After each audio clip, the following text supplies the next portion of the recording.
Um, Hello. So today, for this final talk, we have Sherylin Birth. Do you say Birth? Birth, founder and designer of Sherylin, the jewelry brand that's presented next door, who's invited Marine Nallet, who's the founder and designer of En VRAC, a Paris-based brand. So Sherylin, do you want to tell us a little bit about your work? Hi, I'm Sherylin Birth. I'm a fashion designer from Ticino in Switzerland. I've been, after studying fashion, I started doing jewelry quite directly after the bachelor. When I was during my studies, my father had me out to create some jewelry because they have my family has a company of metal, and they produce Kugelhopf and arrosoir, Watering cans. Watering cans out of copper. And so the idea behind the brand was to recycle the metal and the machines and the space I had to create jewelry. So after studying fashion, I was very concerned about creating directly a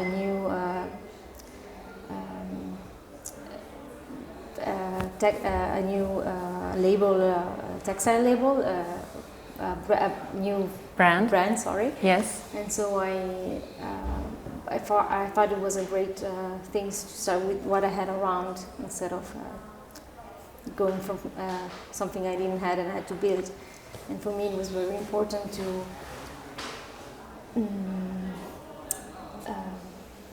continue the story that my grandparents already started, and that's how I started Sherylin.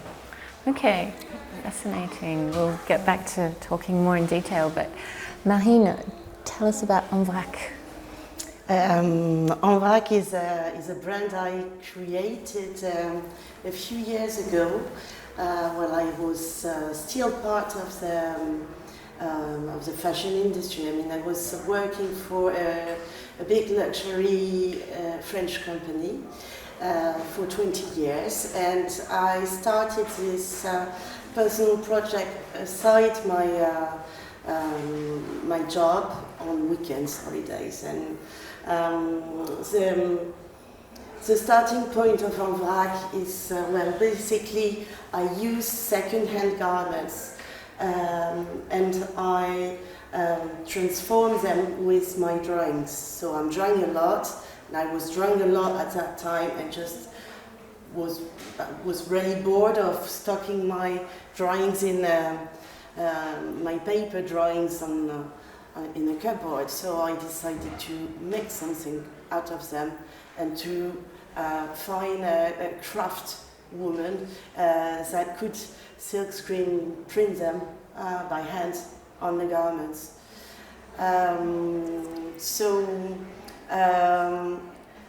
These jobs I had for 20 years were consisting in developing textile, working with craft or industry, but with makers, and trying to create new objects out of them. So textile for a long while, and then more of objects and limited editions of quite crazy objects. And I decided to give En VRAC all the energy I have exclusively. So I decided a few months ago to work only for myself. So En VRAC is now a full-time job for me. And the idea is really not to design garments, to find them already produced, very well produced, and to transform them and continue their story. Okay, yeah, and Marine is wearing one of her shirts. Yeah. Today. And so in some ways you have quite a different practice. Do you think there's things that you share in your work? I think we both do some unique pieces, which makes it like a nice find, or something that somebody wants something that's very special and specific. Yeah. You're the maker of this very special act for each piece. Exactly. Yeah. And I'm finding each shirt is different. Even if you have a white poplin shirt, say you don't have two times the same object, the same garment. So Are all your pieces different? My pieces are all different because of the technique as well as that I use to create each jewelry. Okay. I started with another goldsmith, and I started doing jewelry with some very big machines that are made to create these cake pans out of copper and big metal pieces. So I adapted it to very small pieces of metal that I kind of like put together and recycled the small discards. And so every time is another, it's a movement of the hand when I turn it and twist it with the fire.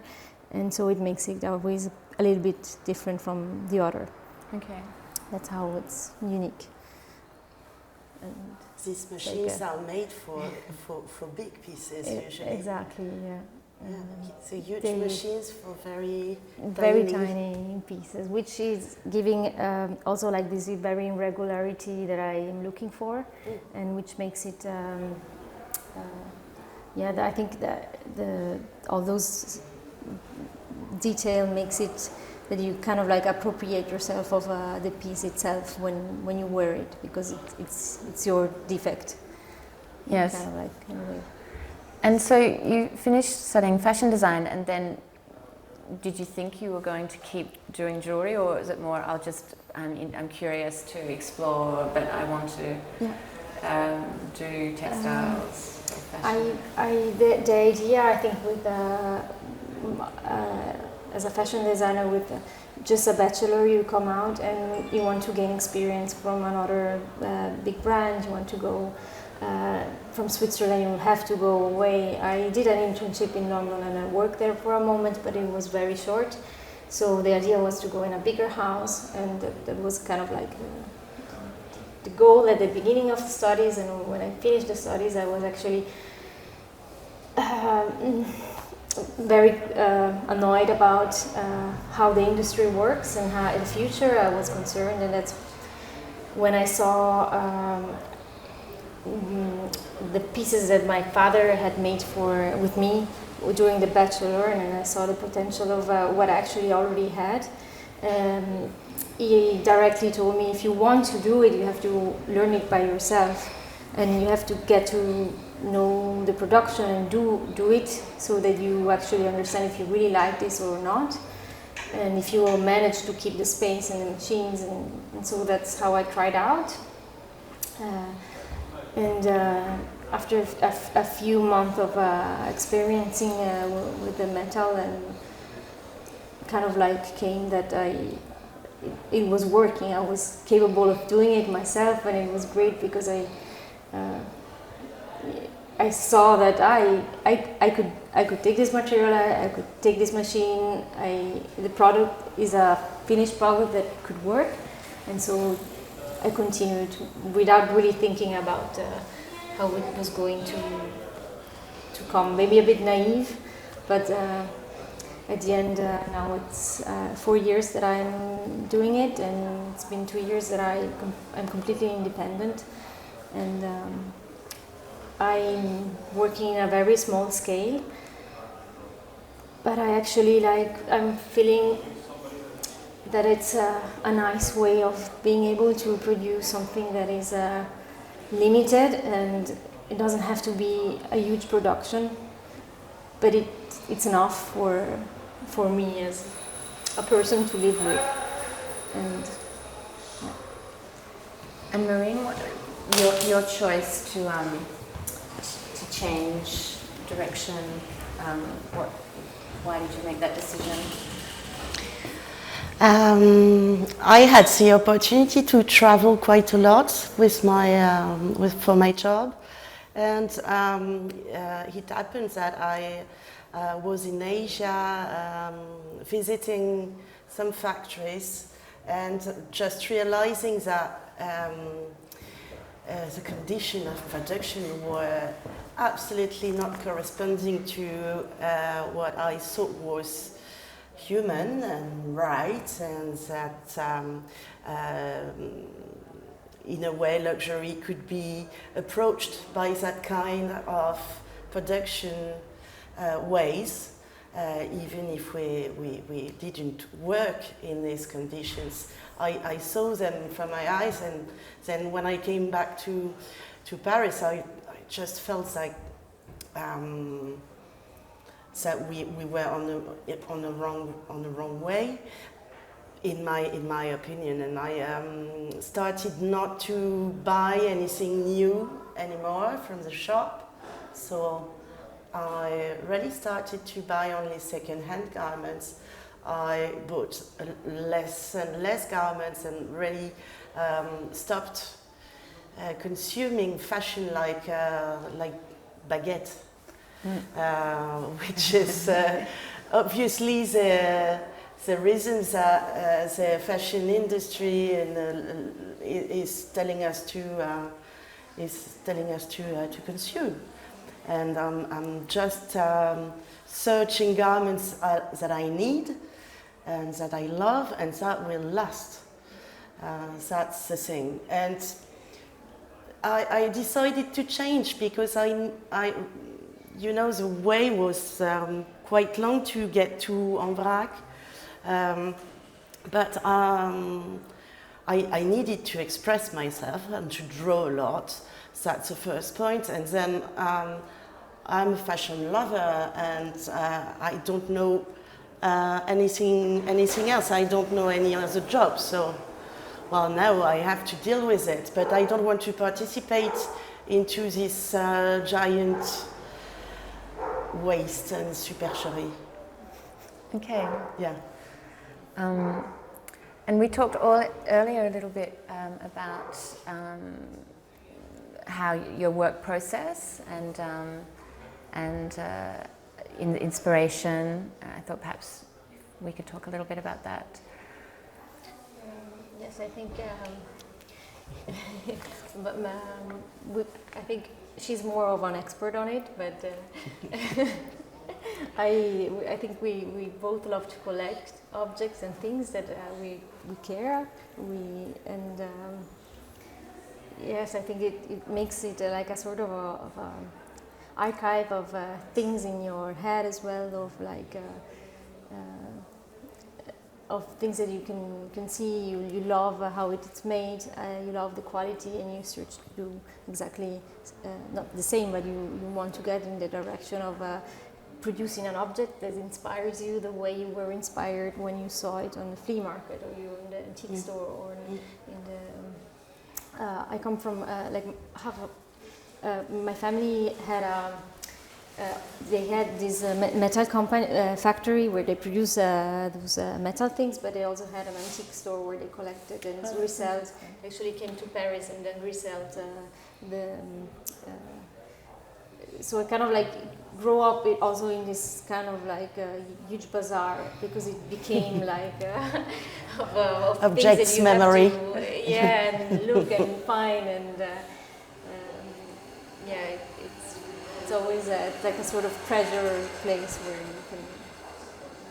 Yeah, Sherylin's story is very inspiring with the object link, because obviously we have the object link with this very traditional, typical molds made by hand, and out of these tools she can make other objects, new objects, another scale.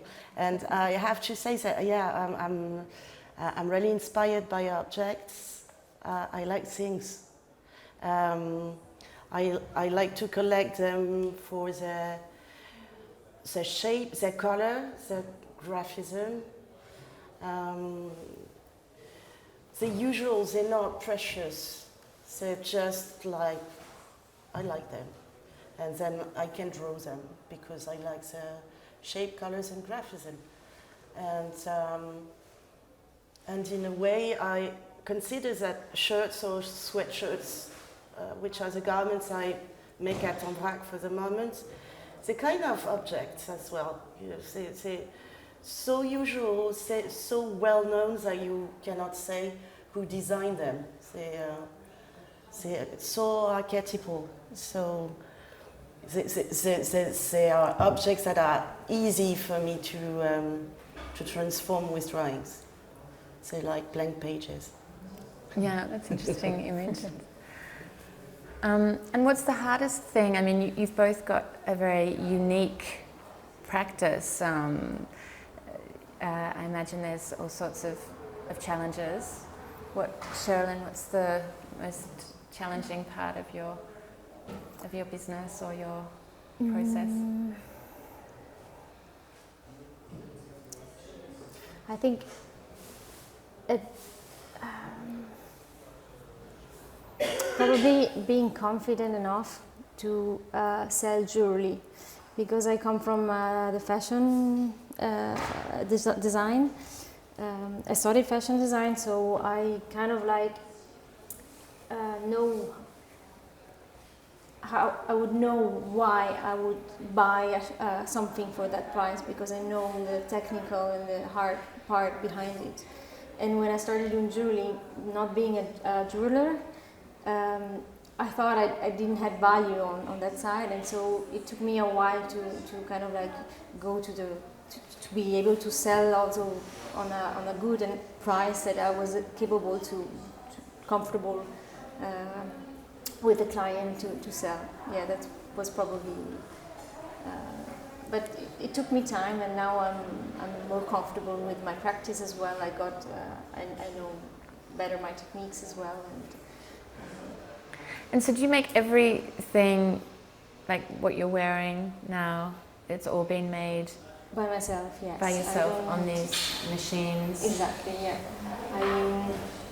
I that's how a cool thing about being able to take over these cards was that I had so much material, I could test so many things, and I could really understand the material, and now I know what I can do, and that's the fun part, and that's how I develop also the new pieces, because I'm constantly doing them, and I know, okay, this is a technique I could continue, that's a shape I love, and now I can do it like this, and we can wear it in this way, and it's super important for me to do it myself. Also, like I can check the quality direct. I mean, I'm doing it, so if it's bad, I'm ashamed to give it to somebody, or sometimes it's a bit a lot, because at the end you have to produce and then sell and then do the you do everything yourself. So sometimes it would be nice to give something to somebody else, but then you have to be bigger, and then if you have to be bigger, then there comes Until now, I'm happy that I'm doing it myself. I don't know in which direction it's going. Yes, you too, Marine. You're doing everything yourself. Yes, there's a matter of scale somewhere. Yes. When you are independent, as we are. I chase for the shirts and sweatshirts, each piece by each piece. No, I don't do everything by myself, because I'm not a silk screen printer. I know how to do it, but I don't want to do it because I'm not a maker. I don't make the serigraphy well enough to deal with it. So this is the thing I'm not doing, but commercial part, communication part, image part, everything. And obviously you don't know how to do everything, so that's the main concern. You learn a lot. And there's a matter of scale, and that's very interesting. You have to think bigger even when you're very small, if you want to get a future. And there's a moment, I think, that you have to do everything, and your days are very dense and long, and your weeks are 7/7. But I think that's the steps that we need to go through before we work in a team, with a team. Yeah, you have to know what you're talking about. You have to go through everything before you can do it. Yeah, and you have to be big enough to be several people. Mm. So there's a moment when it's you need to have energy. Yes. And I know En VRAC, and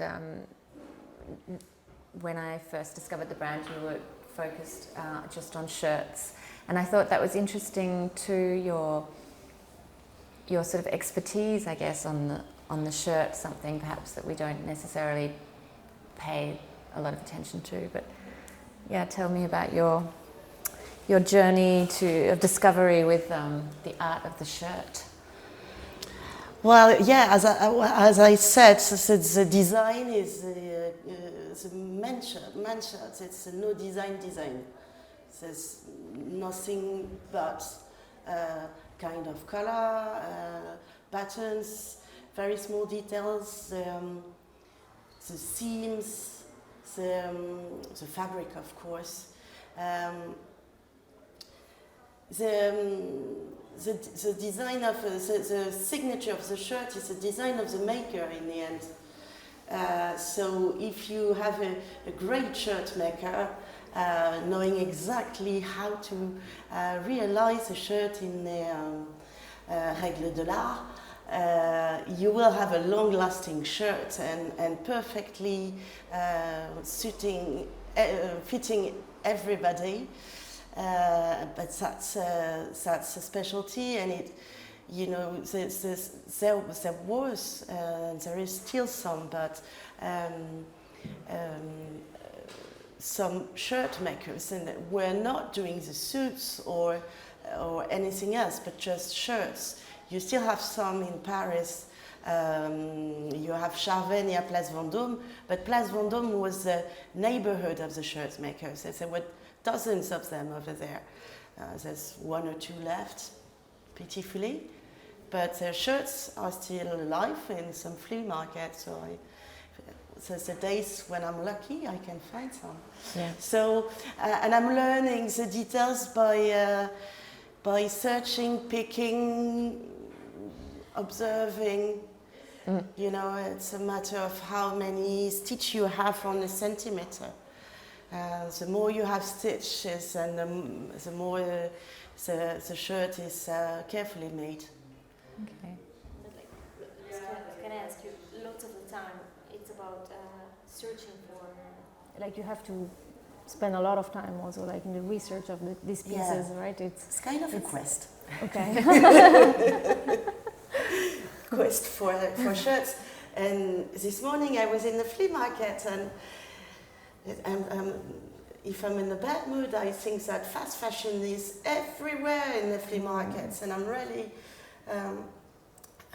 desperate with that. And then I pop up with an old woman selling 5 shirts that are very well made, so I'm happy again.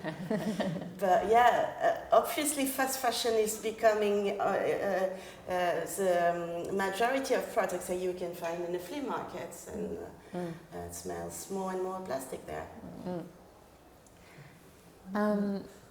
Sherylin, it's interesting too, your story to be continuing in a whole new way, but a family business. How much is that personal side of it important to you? How much, sorry? How much is that the part, aside from the technical the machines and the sort of technical aspect, how much is the personal side of your family in your brand? In my how brand. much of that is you know, your family story? How much is that important in a sort of emotional way? Yeah, I think I never wanted to. We always used to work as me and my brother to gain some money in summer. We always went to produce in the factory. Sometimes it was like very long series of objects. Like we had to do 1,000 edelweiss, 1,000 cows. So it was weeks of boring job under this press, pushing buttons and putting the thing inside. And I really always thought I will never do series in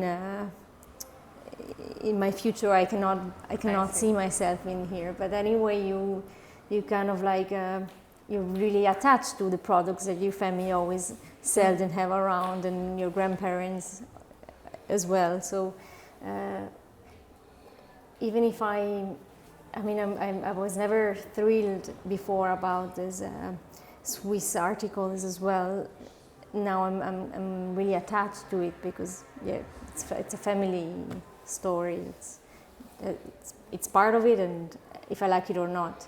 And I got really into the technical side when I started working next to my father, and he showed me everything you can do with metal. Actually, it's not just about putting it under the way they do it, but the technique. And so I fall in love with the craft, and that's I think even if I never thought about going back, at the end I'm the one who went back inside the atelier, and it's. The machines are big, the space is really dirty, the smell of metal is really, it's penetrating in your bones, it's not nice. And you come after one day of production, you're completely exhausted, and they're heavy stuff to move if you want to get a mold out and put my mold to press, for example. But then in the end, I love it. That's the way I feel connected to the family as well. And are they happy? Because I think you said to me earlier that they've now sold the business?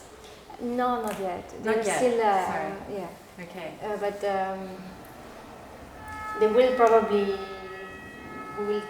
get away from the, which is we really, how do you say? It's hard to get rid of this product because it's from the family, so it's emotional. Yes. But I don't see a future into it for me because I don't have the passion for that. I see. And so are they happy that you're continuing to use the metal and the machines? Yes, I think they're happy that I can keep the space in the machines, and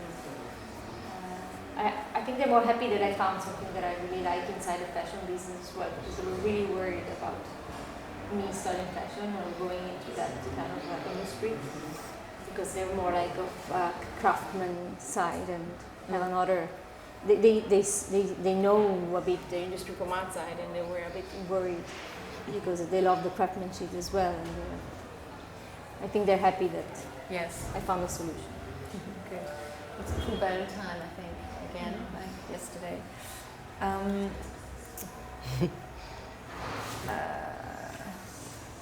I don't know as well, Marine, it's interesting, you also sculpt objects. Yeah? Yeah, kind of, yeah. Yeah, well, I'm doing ceramics. But I'm doing ceramics, but I'm not a ceramist. I'm just modeling shapes white so that I can draw in 3D, because I'm mainly drawing when I'm doing ceramics. Okay. But that's another way to escape from paper 2D. Okay. But it's nice to visualize things in paper and then 3D. Yeah. Go back to yeah, you're right. cool. And yeah. What else do we want to talk about?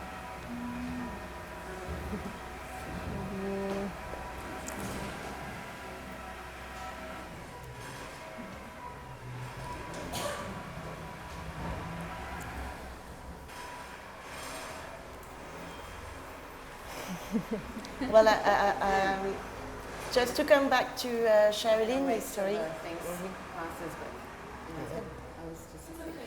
Okay, great. Okay. Coming back to the Sherylin history, there's a very modern attitude and vision of playing with the existing constraints and just transforming completely the tools of making. It's just like you producing jewelry out of a mold factory is something very poetical and very, very modern because you were not using the molds as much as we used to, and just keeping the tools but transforming them into another one is quite a challenge. It's a really nice story. Yes. Is there anyone, any artists or designers, people that have inspired you, or that you share a common sort of approach with?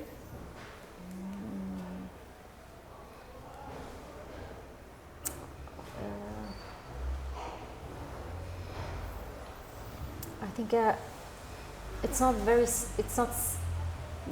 exactly the same, but I think I was inspired from Bertilage, who had she's a designer I heard her story from when I was back in school from one of my teachers who told me that she was studying design, and then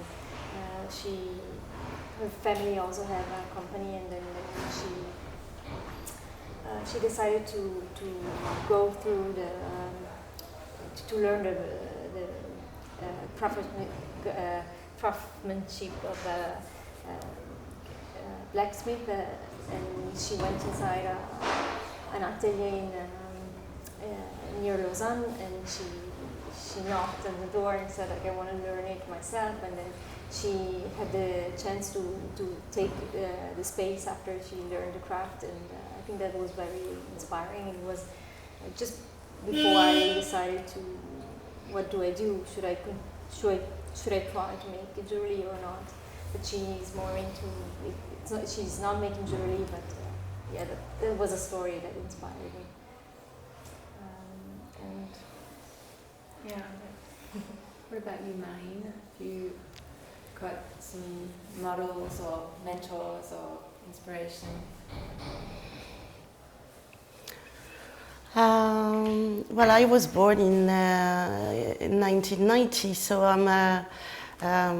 I was completely amazed by the 80s jeune stylistes, jeune créateurs, as we used to call them at that time. There was all the Japanese wave. So I could say comme des garçons for the freedom of it. The Belgian waves and Margiela and his vision of garment as objects and second-hand and work of making. But I'm an obvious Saint Laurent lover for the shoulders or the colors. I don't know. Yeah, I've got many inspirations. And your 20 years in this luxury house and all the work you did there, I'm sure working with very beautiful things, beautiful materials and beautiful people. Beautiful people and craftspeople. Yeah. Do you feel that you're somehow continuing that journey in a different way? Yeah, I learned a lot. I learned to be very demanding on each step with the finalized product. until the end of the last detail. The packaging is something very important to me. It's part of the product, and it has to last. It needs to be kept. So you need to feel like you want to keep it for a long time as well. It's kind of an object in an object. Yeah, it's true. You have beautiful, beautiful boxes. I have boxes because shirts are traditionally delivered in boxes. So, yes. That makes the object also so precious as well. Well, it's an archive box, so it's another meaning in it, and the name of the client is written on it with the number of his shirts, because the shirts are all numbered because unique. Nice. I'm just looking at the time. Maybe it's time now to see if anyone in the audience has a question for Sherylin or Marine, or both.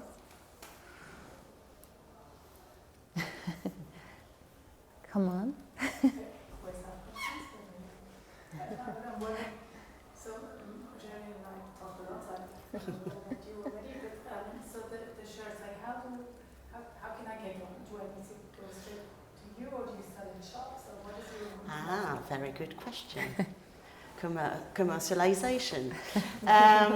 So there's an e-shop that is being remade at the moment, but it's still on. I work with 4 boutiques, Paris, Biarritz in the southwest of France, one in Hydra in Greece, and Milan in Italy. So some pieces are sold there. Paris, it's Panorama. It's quite interesting. They have only craft products. It's around the corner, Rue des Filles du Calvaire. Yes, and it's quite refreshing to have unique pieces crafted from South America, because one of the owners is from Argentina, and some from France. And yes. And then you also sell directly. And I sell directly, of course. I'm doing some pop-up shops with makers regularly. Yeah. Well, is anything else to say? No? Well, thank you. Have you got anything else you'd like to add before we finish for today?